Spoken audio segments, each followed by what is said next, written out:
Assalamualaikum warahmatullahi wabarakatuh. Kembali lagi di Lesson Education. Oke, pada kesempatan kali ini kita akan kembali melanjutkan pembahasan kita, yaitu masih tentang butir pengamalan Pancasila. Dan sekarang kita akan masuk ke sila yang keempat. Dan teman-teman, kita sudah masuk ke part 25 ya. Jadi untuk pembahasan di CPNS tahun 2021 ini saya membahas banyak sekali part ya. Jadi mulai dari part 1 sampai 25 itu yang saya bahas di tahun 2021, dan masih ada banyak sekali trik tips video tentang pembahasan soal CPNS di video-video tahun lalu, di CPNS tahun lalu. Jadi teman-teman bisa cek di playlist di channel Lesson Education ini untuk mendapatkan video-video yang belum teman-teman tonton. Tapi sebelum kita masuk ke pembahasannya, bagi teman-teman yang baru bergabung di channel ini, jangan lupa untuk klik tombol subscribe dan jangan lupa untuk aktifkan notifikasi loncengnya supaya tidak ketinggalan video bermanfaat yang lainnya.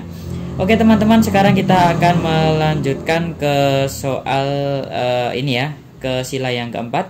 Itu adalah tentang butir-butir Pancasila, dan di sila yang keempat ini ada sekitar 10 butir ya, yaitu kerakyatan yang dipimpin oleh hikmat kebijaksanaan dalam permusyawaratan perwakilan ya. Di sini nanti akan saya sampaikan 10 butir tersebut dan juga contoh-contoh soalnya seperti apa. Oke, sekarang kita masuk ke butir yang pertama ya. Sebagai warga negara dan masyarakat, warga masyarakat, jadi setiap manusia Indonesia itu mempunyai kedudukan, hak dan kewajiban yang sama. Nah, di sini contohnya adalah setiap manusia memiliki hak dan kewajiban yang sama untuk memperoleh pendidikan seperti ini. Ini adalah untuk contoh yang nomor 1, butir nomor 1. Nah, kemudian di butir yang nomor 2, tidak boleh memaksakan kehendak kepada orang lain.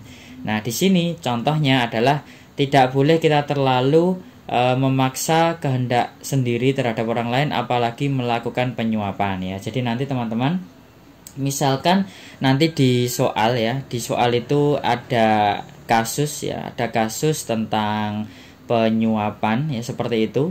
Ya, itu adalah melanggar sila yang keberapa, yaitu melanggar sila yang keempat ya, karena penyuapan ini kan artinya memaksa ya, memaksa orang lain untuk melakukan sesuatu sesuai dengan keinginan orang yang memaksa itu ya. Jadi memaksa, padahal di sini berlawanan dengan butir sila yang kedua, yaitu memaksakan kehendak kepada orang lain. Maka ini pelanggaran sila yang keempat ya, seperti itu. Oke, sekarang kita lanjutkan ke butir yang ketiga ya.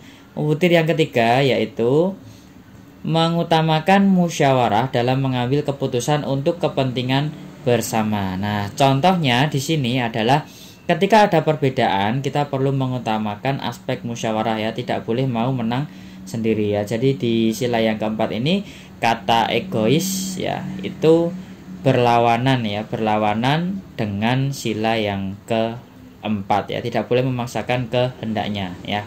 Oke, kemudian kita lanjutkan. Nah, kemudian untuk butir yang keempat, musyawarah untuk mencapai mufakat itu diliputi oleh semangat kekeluargaan. Nah, contohnya di sini adalah musyawarah itu untuk mencapai mufakat ya, diliputi oleh semangat kekeluargaan ya. Jadi jangan sampai musyawarah itu hanya kepentingan beberapa golongan saja, hanya satu atau beberapa golongan saja. Jadi di sini kita punya kata kunci, yaitu adalah kekeluargaan. Jadi kalau musyawarah juga ada syaratnya, yaitu harus diliputi dengan semangat kekeluargaan. Oke, sekarang kita lanjutkan ke butir yang kelima ya. Butir yang kelima, menghormati dan menjunjung tinggi setiap keputusan yang dicapai sebagai hasil musyawarah. Nah, di sini contohnya adalah kita perlu patuh ya, kemudian menerima dengan hormat terhadap suatu keputusan yang sudah disepakati dan mufakat ya.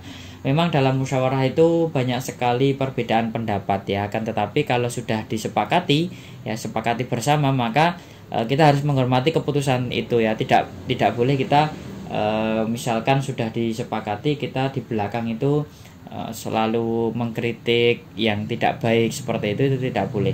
Oke, selanjutnya kita lanjutkan ke butir yang keenam. Dengan itikat baik dan rasa tanggung jawab menerima dan melaksanakan hasil keputusan musyawarah ya. Jadi dengan itikat baik. Nah, di sini kalau sudah disepakati ya teman-teman ya. Tadi ini ya.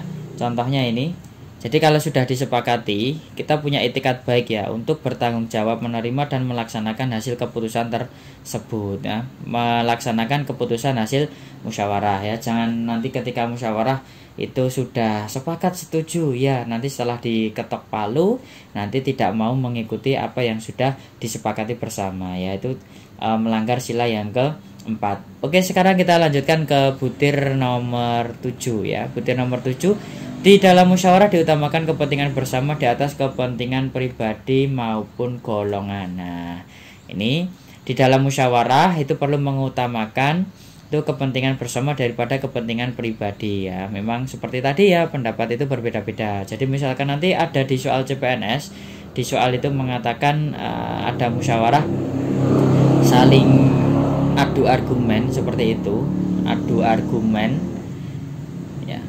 Nah, itu nanti ya tetap kata kuncinya adalah saling berpendapat, dan di sini kata kuncinya adalah bermusyawarah, maka di sini langsung saja ditunjuk ke sila yang keempat seperti itu. Oke, sekarang kita lanjutkan ke butir yang nomor 8. Musyawarah dilakukan dengan akal sehat dan sesuai dengan hati nurani yang luhur ya. Jadi tidak dengan keadaan kita tidak sadar seperti itu. Nah, contohnya adalah bermusyawarah kita perlu dalam keadaan dingin dan tidak emosi seperti ini. Ya, di soal kemarin beberapa kali sering keluar ya, di soal itu menceritakan ada orang yang mengeluarkan pendapat bermusyawarah seperti itu.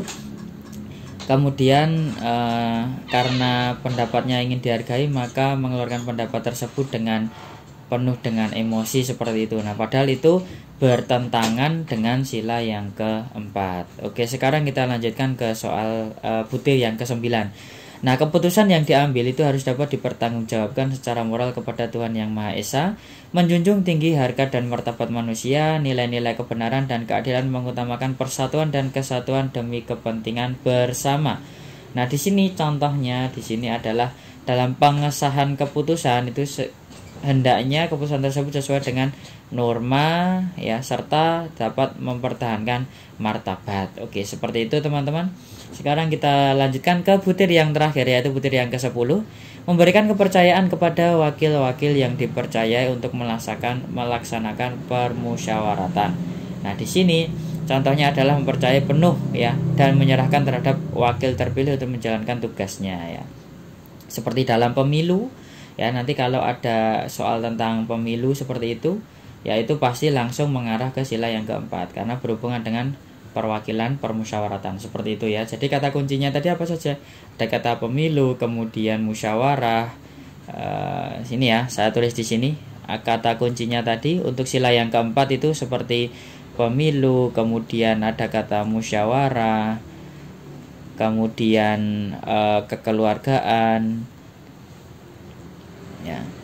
Ya, itu pasti akan mengarah ke sila yang keempat. Oke teman-teman, mungkin itu saja yang bisa saya sampaikan di video kali ini. Semoga bisa bermanfaat dan bisa di-share ke teman yang membutuhkan. Jangan lupa dukung terus channel ini dengan cara klik tombol subscribe, like, share video ini supaya bermanfaat. Sampai jumpa di video selanjutnya. Wassalamualaikum warahmatullahi wabarakatuh.